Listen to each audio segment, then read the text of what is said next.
This is the third question of the third passage of LSAT PrepTest 157's first section, the reading comprehension section.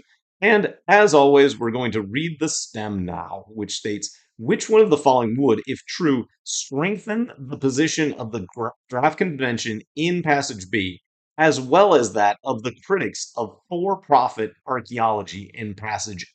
So, kind of at your discretion, which half of this you want to deal with first.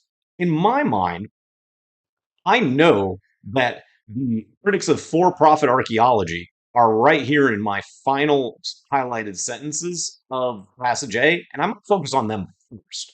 And we know that these archaeologists abhor the sale of recovered artifacts, arguing that this inhibits scholarly analysis and public display. So we need to find an answer choice that shows that selling these things off is bad for scholastics and for the public. So starting at choice A, many archaeological sites require visitors to pay a fee for the privilege of viewing the site firsthand. No, they're not going to go on site for this. It's more about where it's going to be displayed publicly in like a museum. So choice A, I can eliminate just off of evaluating passage A. I don't even have to look at passage B yet. Next, selling artifacts that have substantial archaeological value encourages the looting of archaeological sites by non-scientists. Well, we know that these archaeologists are definitely against the selling of artifacts. So I'm going to just leave B open for now, and we'll go to evaluate it against passage B only if necessary. So then, choice C, most of the archaeological artifacts displayed in major museums. What is a major museum? I have no idea based on the structure of this first passage, so I can eliminate choice C for that reason.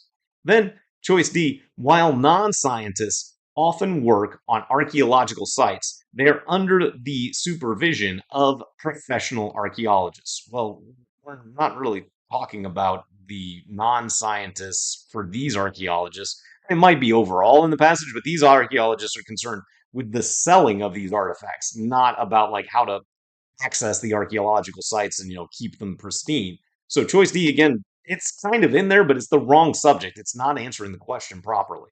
Then choice E, the excavation and recovery of valuable cargo and artifacts from shipwrecks almost always involves disturbing human remains. Whoa, we do remember this potentially from the second passage, passage B. They do mention, don't disturb the dead.